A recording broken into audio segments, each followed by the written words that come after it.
보자 20대 총선이 마무리됐습니다. 더민주가 새누리당보다 의석수가 더 많아요. 한 석 더 많습니다. 더민주 123, 새누리 122, 국민의당 38, 정의당 6, 무소속 11.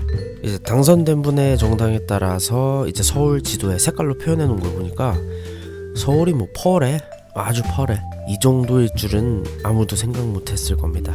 저도 일부 여론조사나 이런 거 말만 믿고 새누리 한 180 먹겠네 이 생각하고 있었는데 이건 뭐 심지어 더민주보다 수가 딸려?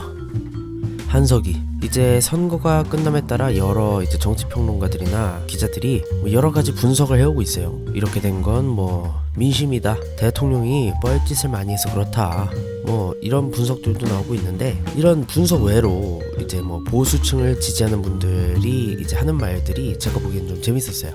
기간으로 따지면 남은 2년, 대통령 임기 2년을 어떻게 국정 운영을 해야 될지 심각하게 걱정이 된다라는 목소리가 보수층에서 나오고 있죠. 근데 곰곰이 생각해봤어요. 일반적으로 생각하기엔 한쪽이 독점을 하는 게 아니라 뭐 한 두세 당이 경쟁을 하는 구도가 상식적으로 보기엔 어느 정도 균형 잡힌 선택이나 어느 정도 서로 양보한 결과물들, 법안들 이런 것들을 상정할 수 있을 거라고 생각을 했는데, 보수 쪽에선 이제 국정 운영이 어려워질 것이다 이렇게 얘기를 하니까, 그리고 국민의당이 캐스팅보트 역할을 해야 되는데 누가 이제 국민의당을 포섭을 해서 더 많은 의석을 차지해서 어떤 법안을 처리하는데 효과적으로 이제 이용을 할 것이냐 이런 얘기도 나오는데, 사실 그 어느 당이랑 합치더라도 확실한 결과를 만들어낼 만큼의 인원이 안 나오죠. 새누리랑 국민의당이랑 합치든 더민주랑 국민의당이랑 합치든 애매해. 그러면 집권당이 절대적으로 우세한 상황하고 여러 당으로 힘이 분배된 상황하고 어떤 게 우리 일반 사람들한테도 좋을까요? 어느 당이 더 좋고 나쁘고 이런 걸 떠나서, 개인적인 의견들을 다 떠나서 어떤 게 더 우리의 삶이나 여러 가지 사회 여러 사안들에 대해서 긍정적인 영향을 미칠 수 있느냐, 어떤 거라고 보세요? 집권당이 다수 당이 되면 뭔가에 법안을 상정하거나 뭐 안건을 처리하는 데 있어서 일사천리겠죠. 막을 사람이 없으니까. 다만 그 집권당이 잘못된 선택이나 일반 사람들이 보기에 믿음직하지 못한 선택을 했을 때도 막을 방법이 없다는 게 문제가 되겠죠.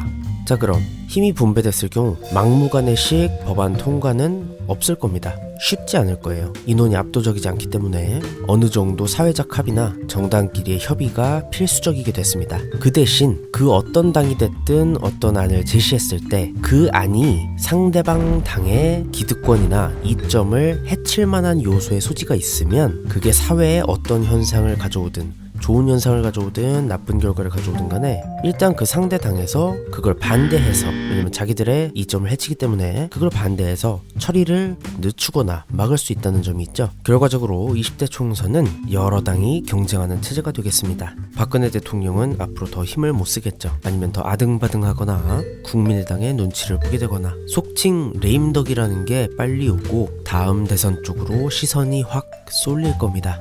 뭐 총선 결과 분석은 이제 여러 언론들이나 정치평론가들이 해주고 있으니까 그런 건 뭐 이제 검색하시다 보면 쉽게 나올 테고, 이제 그런 분석 중에 가장 이제 좀 이슈를 끌고 있는 것이 심판론이죠. 심판론. 현 정권에 대한 심판론이 가장 설득력이 있어 보여요. 그럼 여러분들은 어땠나요? 특정 당의 팬들은 나라에 무슨 일이 일어나도 그 당을 찍습니다. 그죠? 특정 지역 사람들은 그 지역을 대표하는 특정 당을 찍는 흐름이 이번에 많이 깨지긴 했지만 아직도 어느 정도는 어느 한쪽을 특정 지역에서 많이 찍어주는 결과가 아직도 나오긴 나와요. 그런데 그런 특정 팬심이 없는 지역들이나 뭐 어느 당이든 뭐 나한테 딱히 감정이 없다 이런 분들, 아니면 저같이 그냥 정치기사 뉴스 뭐 재밌게 보는데 사실 찾아봐도 누가 무슨 일을 하는지도 알기가 쉽지가 않고 특정한 당이 그나마 낫다라고 판단하기도 어렵다라고 생각하고 있는 사람이 있습니다. 제가 보기엔 뭐 젊은이들 뿐만 아니라 대부분의 연령층에 이 같은 생각을 공유하고 있는 분들이 많이 있을 것 같아요. 뭐 사실은 노년층은 뭐 보수고 젊은 층은 진보다 이렇게 얘기하는데, 이렇게 말하기도 점점 힘든 세상이지 않나 싶어요. 그러니까 세세한 정치 이슈나 정치 관련 깊숙한 뉴스들을 심각하게 눈여겨보는 분들은 상대적으로 앞으로도 더 적어질 것 같다는 생각이 듭니다. 대부분 이를테면 거대 담론을 두고 평가를 하는 거예요. 우리가 빨간 당, 파란 당 이렇게 뭐 몇 가지 색깔로 표현되는 당들이 있는데 이런 당들을 거대한 흐름으로 보는 거죠. 이를테면 어떤 당에서 뭔가 실수를 하거나 정책적으로 어떤 정책을 밀어붙이다가 실패를 했다거나 뭐 이런 걸 신경 쓰는 게 아니라 지금 우리가 사는 세상에 집권당이 누구고 그의 대통령이 누군데 이게 지금 내가 살기에도 좀 짜증나고 뉴스에서도 안 좋다는 얘기 계속 나오고 이렇게 되면 이런 부정적인 이미지가 개인에게 축적되기 쉽다는 거죠.